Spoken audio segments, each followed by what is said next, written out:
Well, hello, hello, wherever you are. It is Sarah Jane, and I know I'm coming to you late tonight. And as I said in the topic matter of today's Facebook Live, there's never a good time or a comfortable time or a time when you're going to be ready to actually be vulnerable enough to dig deep into the root cause of why you are not where you want to be, why you may be self-sabotaging your life, your love relationships, your business, your money flows, and that there is no time like the present to actually discuss this. So if you're watching, thank you for being here and being part of my tribe, because I really am on a mission to help very sensitive, empathic women and a few really good men to get to the root cause of what is stopping you, your unconscious childhood attachment wounds that might be running your life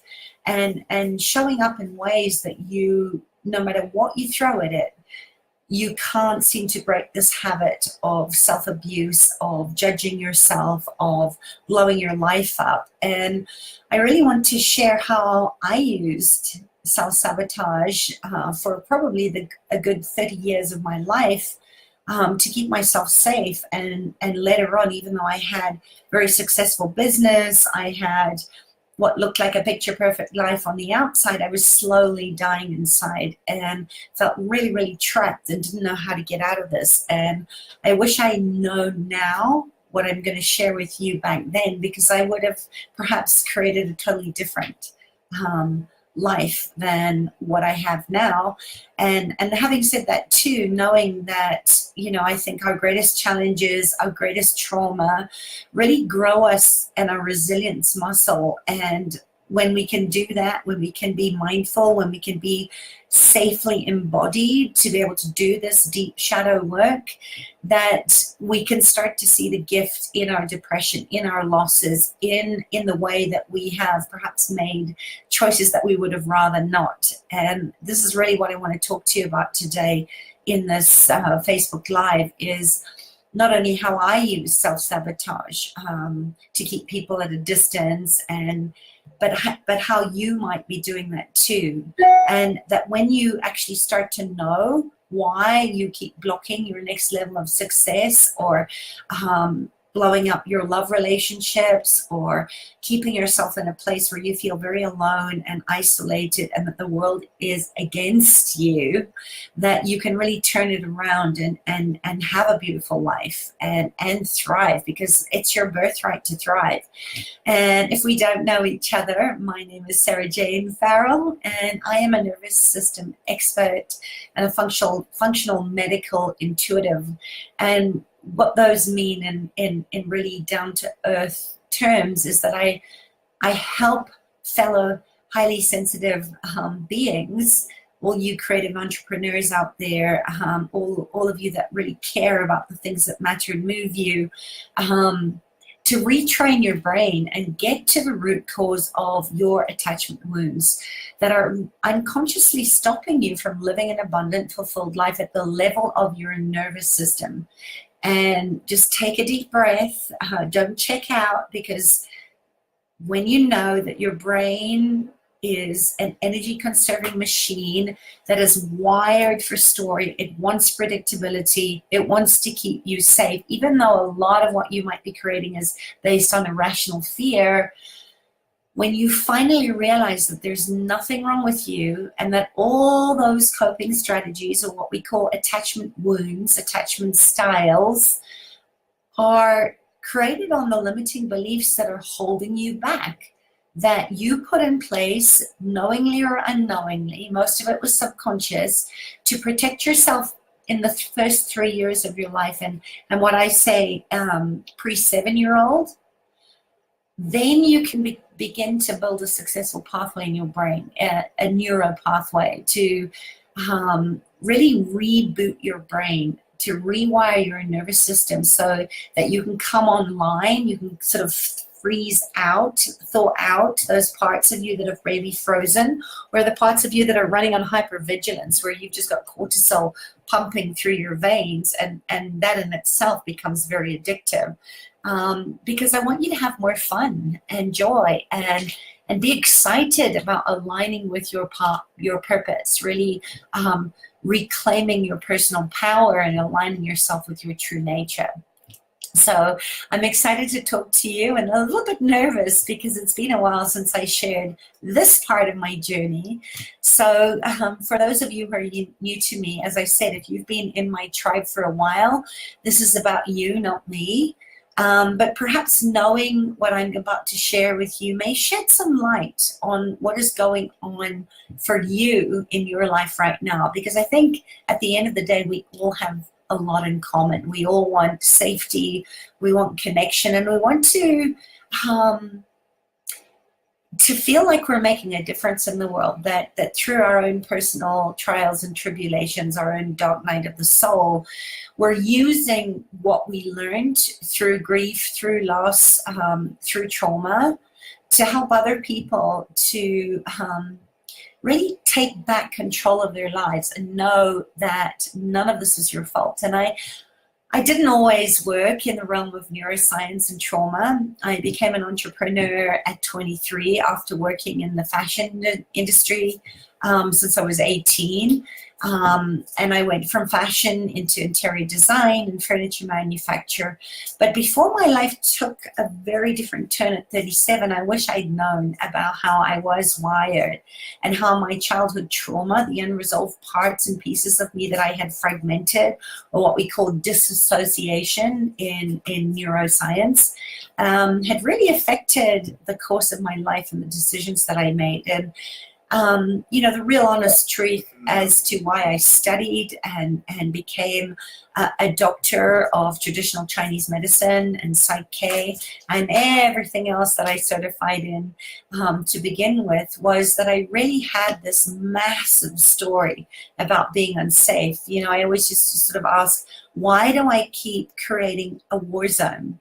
I grew up during a very violent contact bush war in Zimbabwe, where bomb drills and armed convoys and all that stuff that went along with living in a country that was at war. It kind of shaped me in a way that I was always very hyper vigilant. And on top of that, I chose a father that came from a history. He was a third generation alcoholic. And what I know now was that he was also trying to numb down and try and hold on to some semblance of sanity in a world at the time that to say you needed help was a sign of weakness. And he was a very famous or infamous rugby star at the time, and he really played a very Jekyll and Hyde existence, where he was everybody's best friend, everybody loved him out there, but when he came home, he turned into this really scary monster. And of course, because of that, my mother, who had lost her mother during her early teens and had to really grow herself up because her father remarried and started his own family, she had to find her way in the world without a mother or a father figure. And as a result of that, married my father very early on and started a new family when she really didn't have what she needed to create her own safety. She was really running on a survival instinct. And I'm grateful to say that although there was no sexual abuse or too much physical abuse that a lot of other people, maybe you, have endured, I had some childhood things happen that were pretty scary, that happened like we all do in our own backstory. And for me, it was more chronic, unpredictable daily stress. Rover, come here, my boy. My dog is in here. He opens the door every time I shut it, and now he's pacing. It's okay, Baba. come, and he also comes from a background of abuse. So I'm really grateful that I have these tools that I use with humans and people to really get to the root of the trauma and be able to come back online through realization, learning to create your own safety, and trust that, you know, you are enough. And even though we can't transform what's happened to us, we can't change it, we can certainly transform through it. You know, it's like turning your trauma into dharma. So as I said, for me, it was a very disorganized style of attachment, and a lot of confusion as to making any sense out of what was going on in my life, what was going on in my parents' life, and what was also going on in the country of my birth at the time, where there was a lot of fear, a lot of anger, and a very violent outcome of, you know, literally seeing my sister's boyfriends being blown apart by shrapnel, and my mother nursing them back to some semblance of normality. So a lot of unresolved PTSD. And I had a few moments in my childhood and my early teens where everything went from being quite predictable and safe. You know, there was the ritual of the fact that I came from a family of champions. They were all famous in their own right in the swimming and the diving and the rugby world. And so I had the consistency of being able to dissociate it in a sense. And I didn't realize that until I started doing this work, where I used to swim laps up and down the pool, you know, and just tuning out, where it was like inconsistent numbers, random numbers that would just go through my head. And of course, I didn't know back then that that was the way that I created some semblance of order and control and safety for myself in a very crazy, turbulent world. And as a young person, 7 years old, you might also have created a story about how to keep yourself safe and out of harm's way without even knowing what you were doing. So a little bit about my background is my parents, and as I said, my two older sisters. I have three sisters. But the two older ones were all famous in their own areas of genius. My father was a Springbok rugby star. My mother was a champion swimmer. My older sister was a champion swimmer.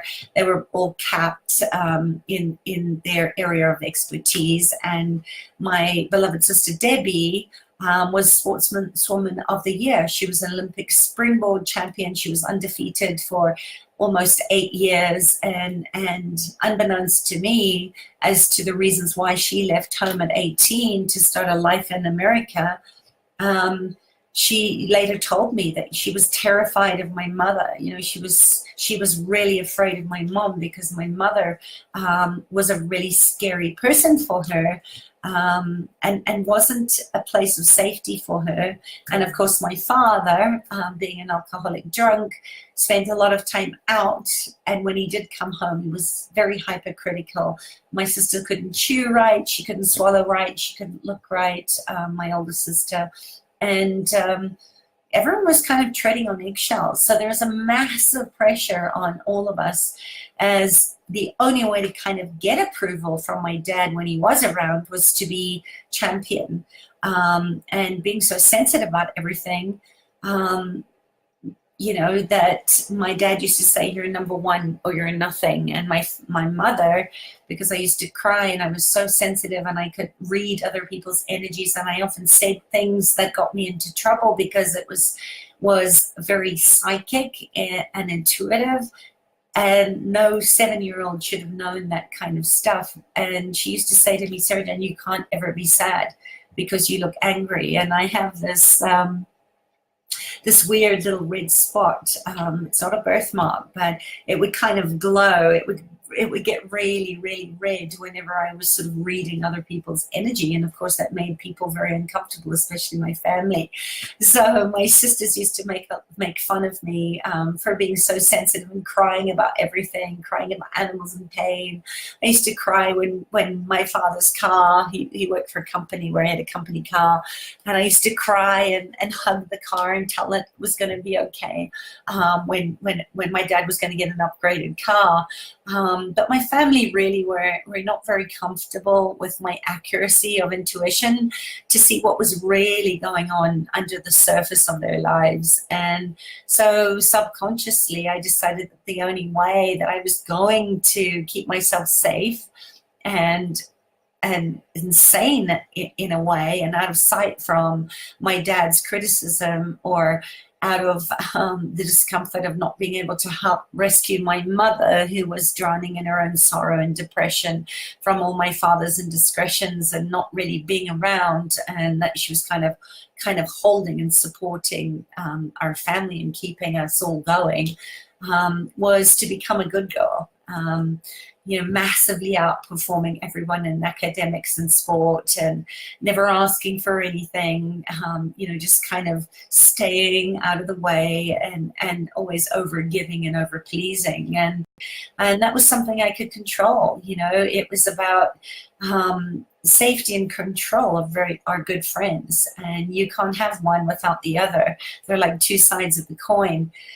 So if you can resonate with this, I'd love to hear what your insights are in the comments as I sort of ramble on. But the other side of what was the A-type, overachieving perfectionism and controller, that people use to protect themselves from pain and keep themselves safe, is that we withdraw. We isolate.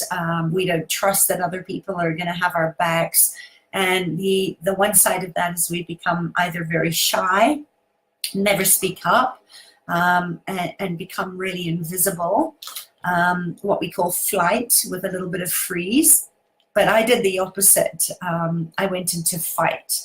And I took that idea that I was so unsafe that if the people, mainly being my primary caregivers, my mother and father, couldn't keep me safe, that I had to take that on, not just for myself, but for everybody else in my family as well. So I had to take control of everything in my environment, and I never let anybody else ever help me. I never asked for help.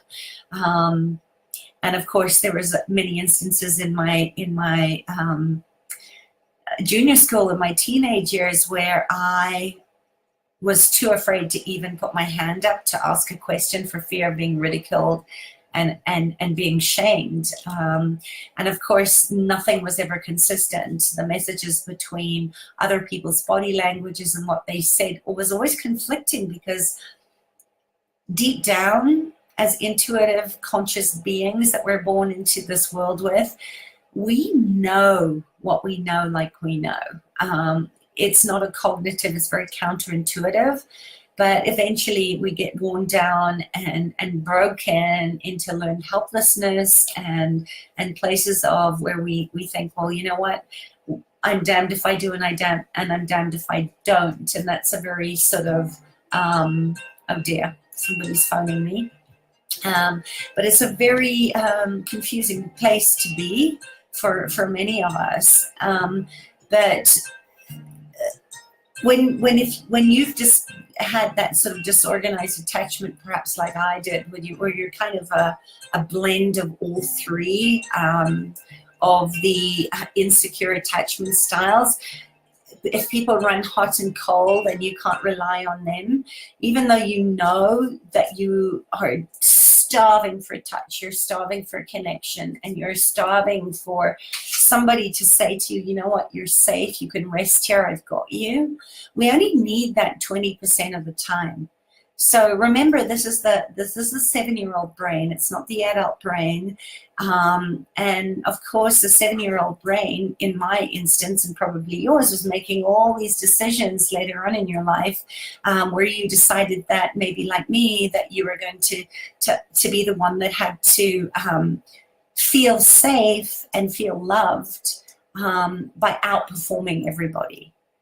I remember one instance where I think I was 8 years old, and I woke up and I had a really, really sore stomach, and I complained about it all day, and my mother sent me to school anyway, because even if you were sick, you went to school. And my mother told me to just get on with it and go to school, and she maybe gave me some hot tea and told me to suck it up.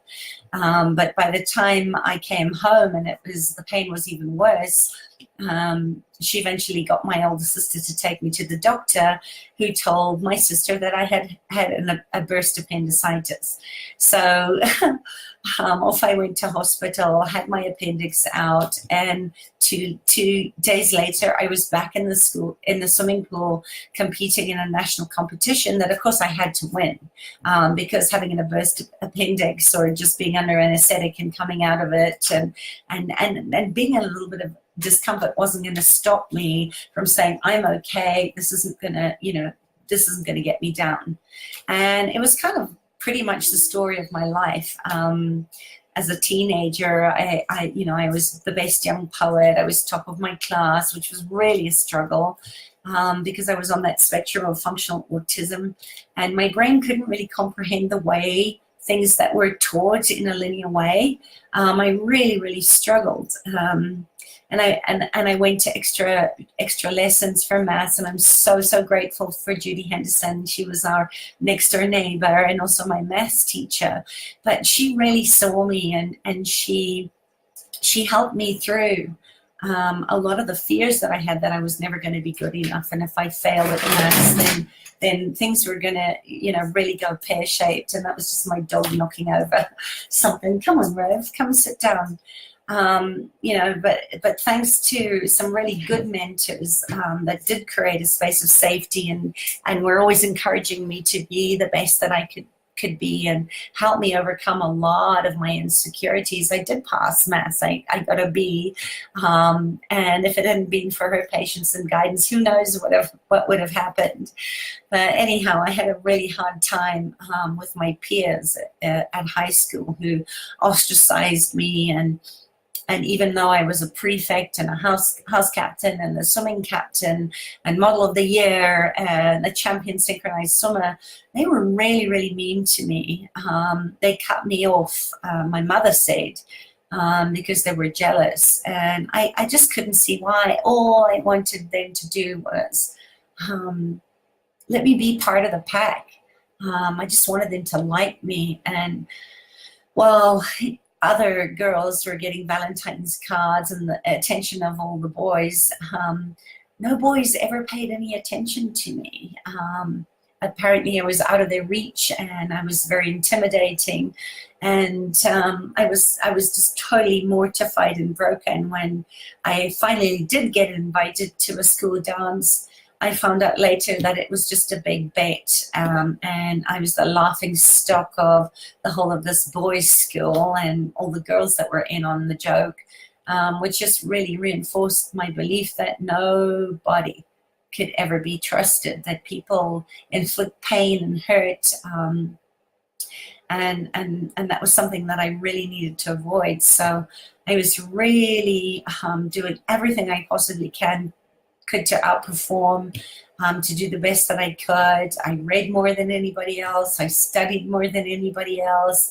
I swam 8 hours of the day in the freezing cold. I can remember in those days there weren't such a thing as indoor heated pools, but my mom had a little diesel heater that kind of pumped a little bit of warm water into our pool, and she covered it with black plastic to keep the heat in during those cold winter months. And I used to cry in the mornings before school when she rolled that plastic cover off, and I had to get in that pool and swim, because at 12, I was the youngest person to ever represent my country. I was beating girls 8 years older than me. And of course, that also set up a lot of alienation and just some real mean gossip. And they were just really hard and hurtful. And I was too young, of course, to be included in the chatter about boys, and excluded from after competition fun at test matches and at the World Games when I was 16. So I put myself out there more than anybody else, and I made sure I was always in first place.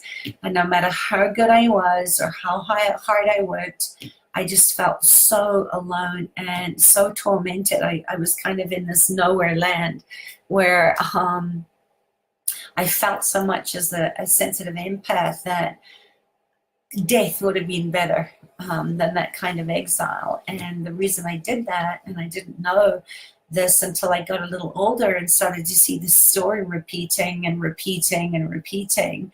And here's the thing, you know, you and I as adults, we all know that doesn't work really, because what happens is control is an illusion and control isn't real, right? So if we know control is a construct, then we have to make up in our minds all the reasons and justifications why it's not safe to surrender and to be vulnerable. And we know, you know, now I know that the reality is that we're not in control of anything.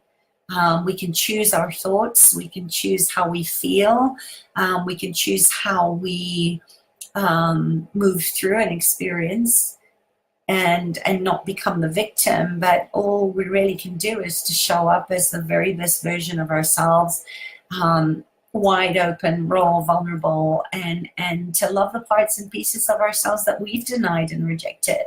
And that's when abundance starts to flow to you. So here I was, you know, in my teens, and all I wanted was connection and a sense of belonging. And I was wanting all these things to happen, and I was wanting the abundance and the love and the safety and the connection. And I didn't know that ultimately all of that transferred over to abundance in my business later on. But the reality was that although my life looked perfect on the outside, even back then in my teens and my 20s, if you think like I'm perfect, that I got it all together, I'm telling you, I was a hot suicidal mess. And you know, I took a knife to my wrist at 16 and had my mother kind of completely you know, catch me in the act, but not ever kind of go any deeper, because obviously she couldn't even comprehend what was going on.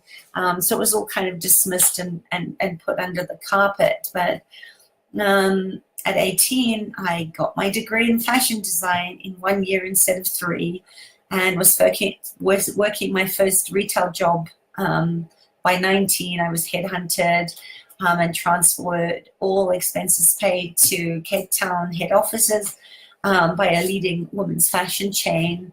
At 21, I was head designer for a leading knitwear manufacturer. And I'd started to develop this ability to turn failing businesses into multi-million-dollar successes in the industry of fashion that was really struggling at the time in South Africa, really, really fast. So I was driving, and I used to tell people I'd sleep, you know, I can sleep when I'm dead. And I was really proud of the fact that I was kind of burning the candle at both ends. And of course, I didn't have time for boyfriends or fun, but by 24, I became known as this fixer in the rag trade, where I would turn companies on the verge of liquidation into overnight success stories, until one swimwear company that was now sort of flying under my watchful eye told me that I didn't handle authority very well and that I should go work for myself. And that old pattern again of staying in control and doing it all by myself, it's exhausting, isn't it? Just listen to me. Maybe you're kind of feeling like some of that going on in your own life. But, you know, lucky for me, while I worked a full-time job in the fashion industry, I was sewing and painting and making things when I got home, spending many nights alone, working until the early hours of the morning. So leaving corporate was a no-brainer. And the funny thing was that I didn't even know that the UIF, all the money that I'd been paying all those years I'd been employed, I could actually recoup and claim UIF when I was unemployed. I didn't even know that. I just went balls to the walls, and I did what I needed to do. So by 25, I was designing and sewing custom wedding dresses and christening gowns and ball gowns and painting people's homes and furniture. It was just at the start of a big paint technique rage in interior design. And slowly but surely, I grew my first 60 square meter bespoke home decor manufacturing space, and I sold my goods at markets over the weekends, and then I got into some major interior decorating stores and expanded again. And from it all, I bought my first home with cash from that, I was like 24 at the time.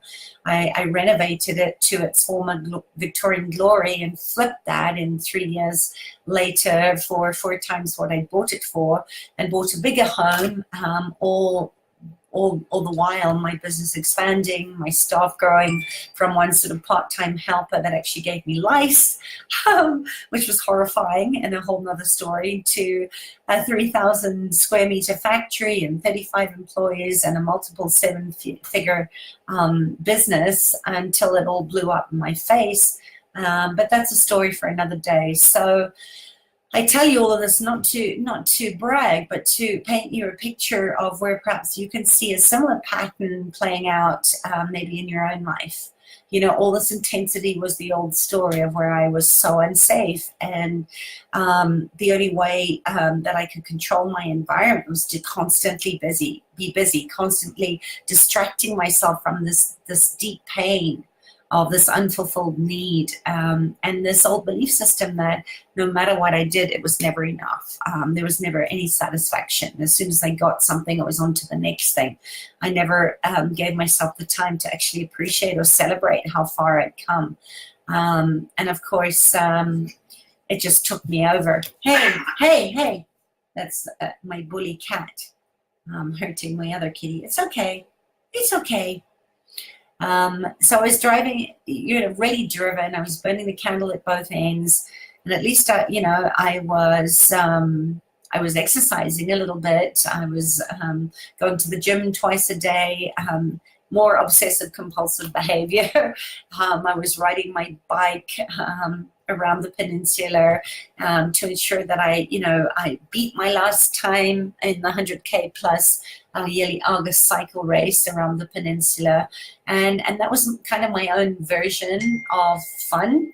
That actually wasn't any fun at all. It was just another place that I was constantly driving myself to be more, to prove that I was enough, and just another test of my resilience, actually. So during that time, there were very few lovers, and when I did choose them, conveniently being very disorganized, ambivalent in my attachment style, I much preferred the long distance relationships, so they didn't interfere with my safety or the way that I was, living my life and working myself to death, and I could control it, because they were really short visits of high intensity passion and connection, and then thank goodness they went away and they went back to their lives, and I liked it that way.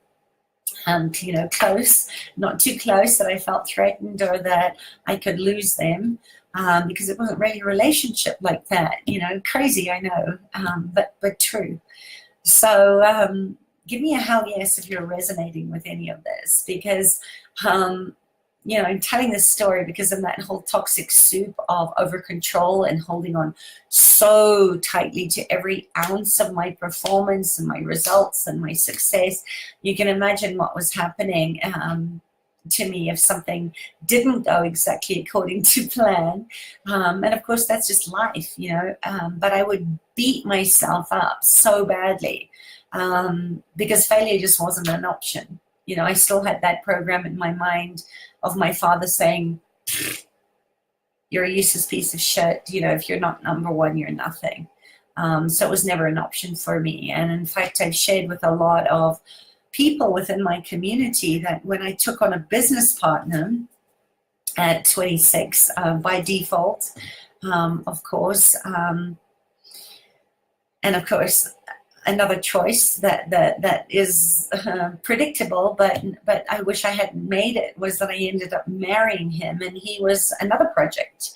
You know, coming from the wrong side of the railway tracks, being a good carpenter. Little did I know, although there were a lot of red flags in the early days that I should have taken, paid more attention to, and run for the hills. And I didn't, you know, because I was overriding these danger signals and these alarms, because I had to prove how good I was, you know, at turning the frog into the prince. It was another progeny to take under my wing, and he was suffering from his own untreated PTSD, childhood abuse, and at first I think that was probably what attracted me to him.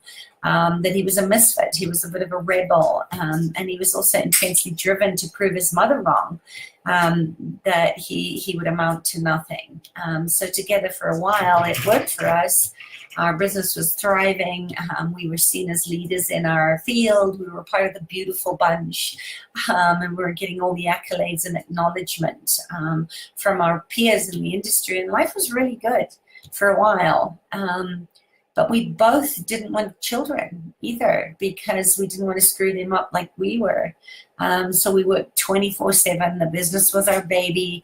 We were taking on more responsibility, risking more in going into overdraft to buy stockpiles of wood at a good price. And we felt invincible. You know, we were opening up our own retail stores around the country. We opened one up in Greenwich Village with partners just before 9/11, and we felt really invincible.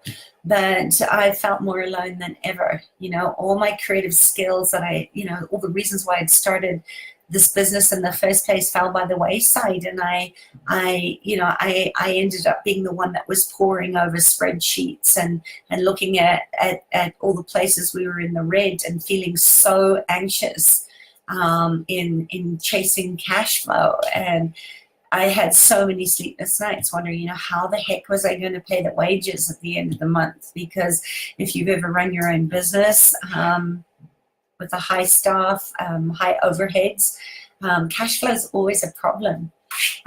So, you know, I just thought, like, I just have to do better. I have to be better. I have to work harder.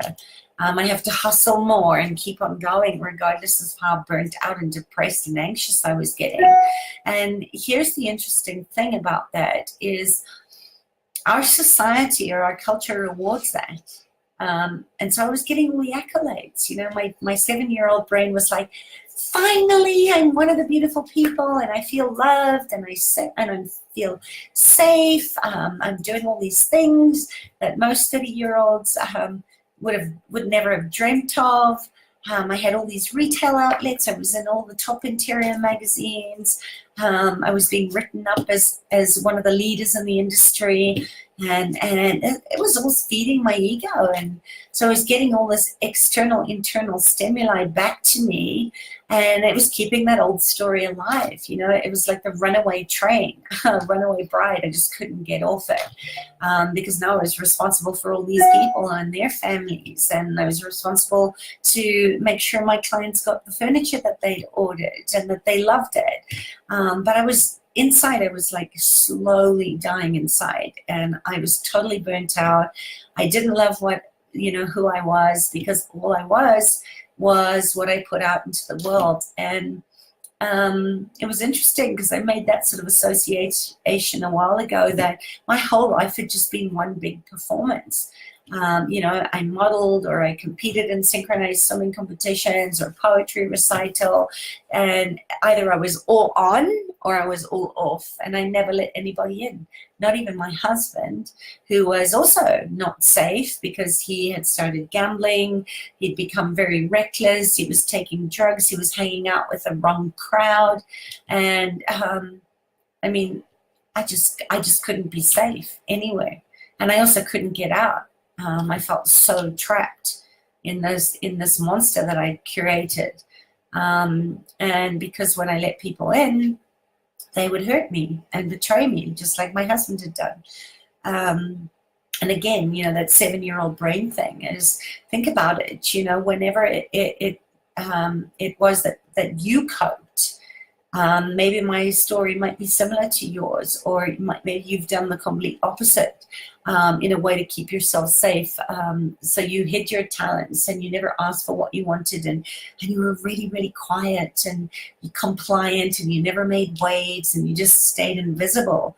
But whatever you chose as a way to keep yourself safe in your own attachment style, we all have attachment wounds. We're all traumatized in so many ways, and often it's not in the big ACEs, like death or incarceration of a family, or sexual abuse, or having a family member murdered, or whatever it was. It's more in the chronic, toxic, unpredictable daily stresses, where we all develop coping mechanisms that our nervous system plays out, that become our brain's default pattern,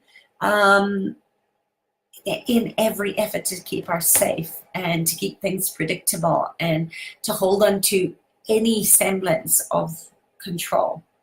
And we all know that, especially if you're an entrepreneur, safe and familiar, safe and predictable doesn't create the life and the relationships and the money flow or the level of success that we want. So, safe and familiar doesn't create the abundance that you're craving in your life, or the love, the soulmate that you're trying to call in. And maybe like me, you were so deeply entrenched in the nightmare of your making that you didn't know how to stop. You couldn't get off the runaway train. So you let going and doing what you were doing, and working 20 hours a day and sleeping 4 hours a day and not eating well, so your gut microbiome were in a mess, and the less you slept, the more sleep deprived you got, the more irrational the fears were, and the more risky business you took, because your system was so flooded, and maybe you couldn't afford to stop like me, because there were so many other people's livelihood dependent on you and the success of your business. And, you had mouths to feed, as did they. So, big breath, because we all know what that does cumulatively over time, and it's not sustainable. And because you're sleep deprived, and you forget why you started your business in the first place, you lose your way. You fall off the path of your true north, and you take dangerous risks because you're not thinking rationally anymore, and fear drives you to make mistakes. The proverbial wheels of the bus fall off, and you either end up blowing your life up and losing everything like I did as the only way out of an impossible situation. Or you become the victim of your circumstances. So like me, maybe you did fail. Maybe you had a mental breakdown. Maybe like me, you tried to take your life because you can't see any other way out of a bad marriage or narcissistic abuse. Or in my case, that I just couldn't save my business. It was just too far down the tubes to be able to resurrect it. And you just don't know who you are anymore.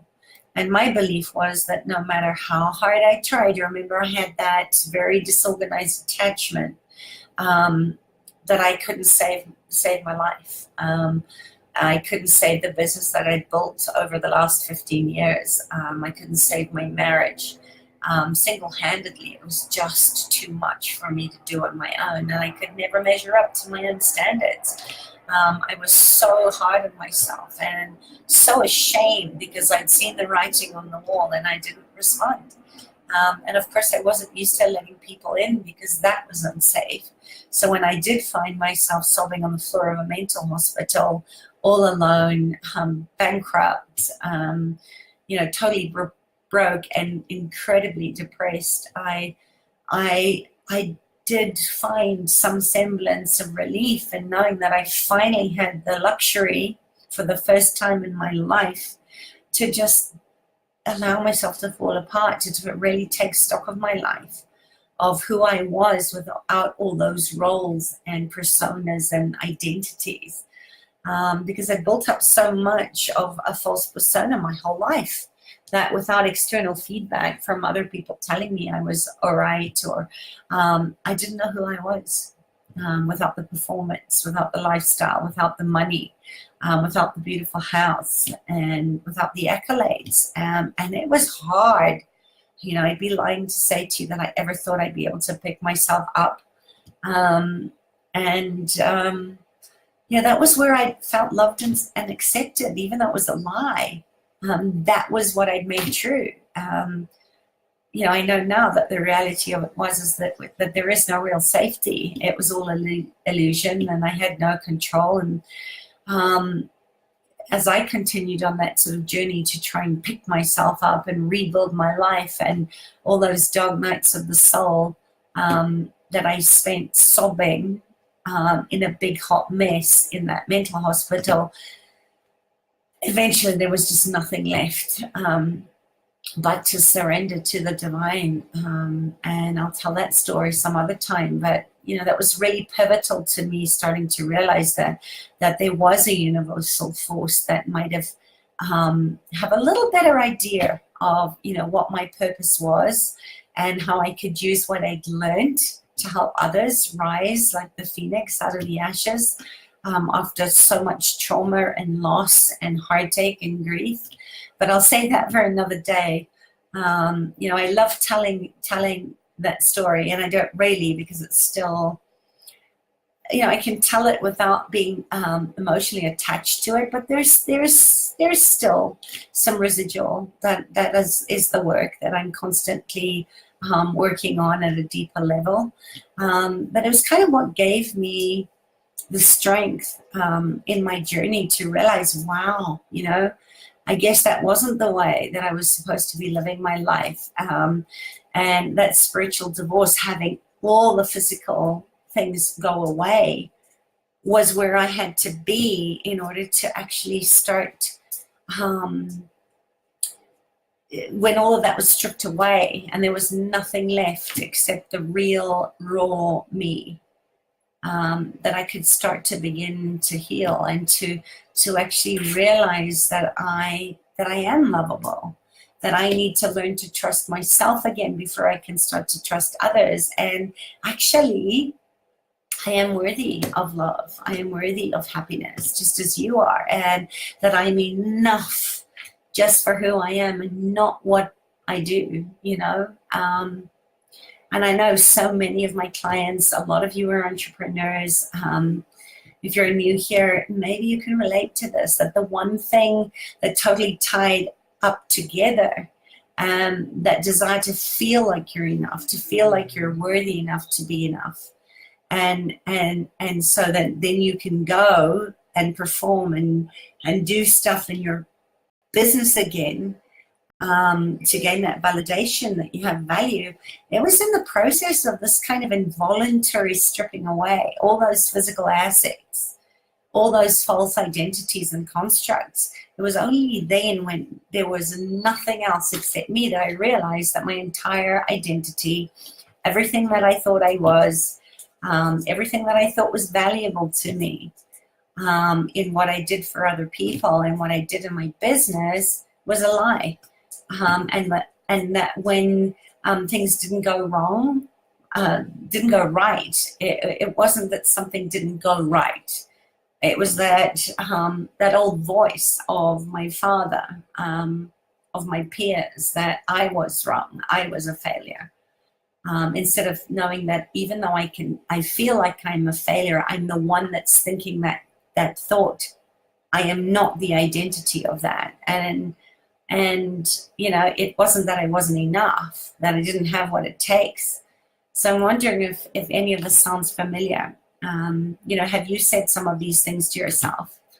And, you know, if you did, let me know in the comments if you feel maybe I'm the only one that feels like this, that you're making yourself wrong, that you're playing the victim, that you don't have the right to feel unfulfilled, that, you know, you have nothing to complain about. Your life is more great than it isn't.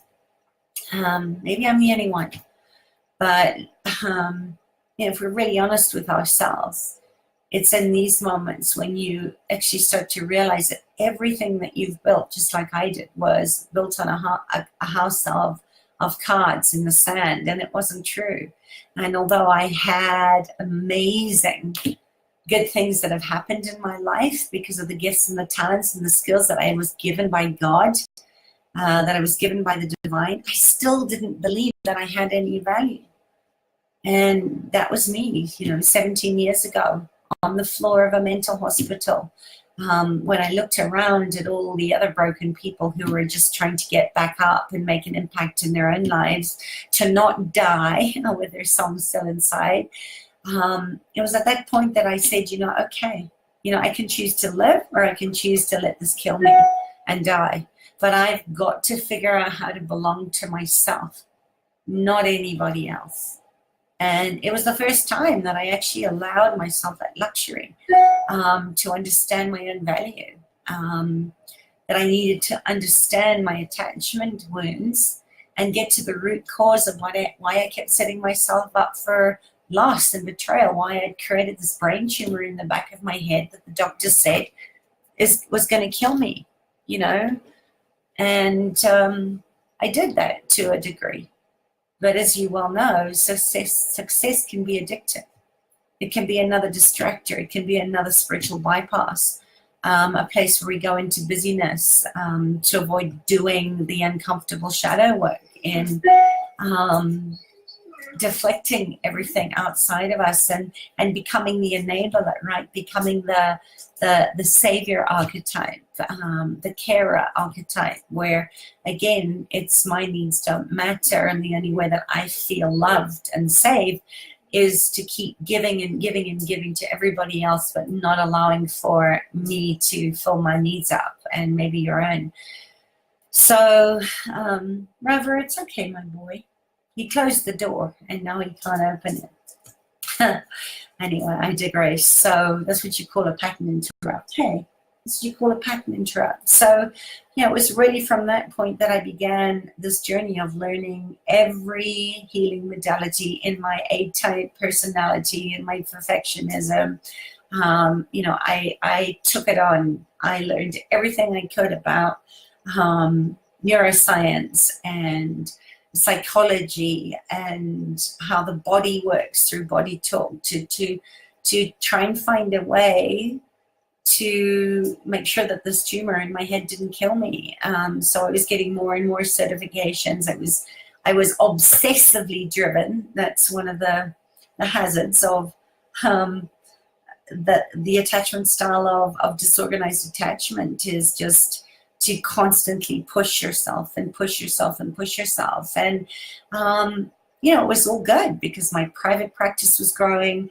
My clients were getting amazing results. And I felt like I had a sense of purpose again, somewhere to channel all my wisdom, and also heal myself through my clients, to have a sense of purpose again, make a difference in their lives. And I kept learning and learning and bringing in new ways for people to make money through modalities I'd found that I wanted other people to experience. And all of a sudden, the people who had avoided me in the past wanted to be around me. No surprise, surprise, the little girl in me that just wanted people to like me got totally sucked into that manipulation.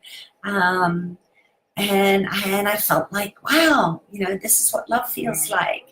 So I gave and I gave and I gave, and I created ways for other practitioners and struggling therapists to start making a good living through this one modality that I brought into Africa and spread over 5 countries.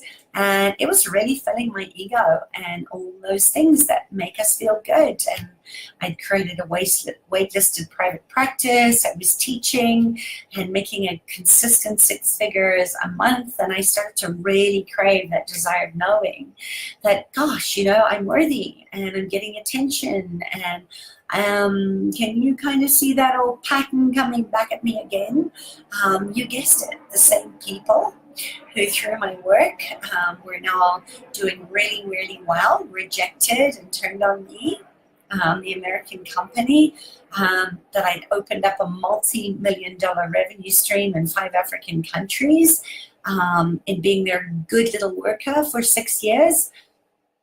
They didn't want me anymore, and I found myself once again questioning my purpose and my identity, and where had I gone, and what were my dreams and visions, because I'd been living through the eyes of what this company had wanted me to be, which was just a really good little money maker. And of course I turned inward on myself and I beat myself up, because how could I have been so stupid to not pay attention to all the red flags that I'd seen from the beginning of entering into this, growing this company. So here I was again. The revenue stream from being a certified facilitator of this company dried up when I decided no more. The hundreds of people who now had businesses in South Africa and other African countries, because of me, they abandoned me. And I was burnt out, I was depressed, and I was questioning my existence yet again. And it took me, a long, painful 2 years to disentangle myself from all the politics and all the backstabbing of this cult. But I did slowly find my way back to me again. After all, I was a fighter, and I had been a visionary entrepreneur and a leader all my life since childhood. And there were many, many moments where I hated myself. I just wanted to curl in a ball and feel sorry for myself and let the earth swallow me up. But that's another story. I realized, as much as I tried to avoid people, and how much I really, really didn't want to go into helping people heal from their own trauma, because I was still feeling so traumatized myself and depressed and anxious myself through my own life experiences. I kept coming full circle back to it. Life was telling me in no uncertain terms that it was work to be done. And I fought it all the way. After all, I used to tell myself, everyone is so traumatized. Everybody, especially in South Africa, it's become so normalized. Everyone's anxious, everybody's depressed and shut down, or running on hypervigilance, fight, flight all the time, or complete freeze. Besides that, they were so exhausted and broke. It was like, who was going to pay me to feel good again? It was commonplace that everyone's like, oh, you had an armed robbery too. Well, at least they didn't rape you, or at least they didn't kill you, or at least they raped you, but you're still alive. At least you got shot, but you're still living. And it's a very interesting conundrum that this country, in its intergenerational trauma, is kind of playing out. So I tried to avoid going there for a long time, and I tried to lighten it up, making it more digestible, more comfortable. So that people wouldn't flood their nervous systems and re-traumatize themselves. But over the years, I just kept teaching what I know, how to consciously parent, how to love after divorce or breakups, how to transition from corporate to entrepreneur,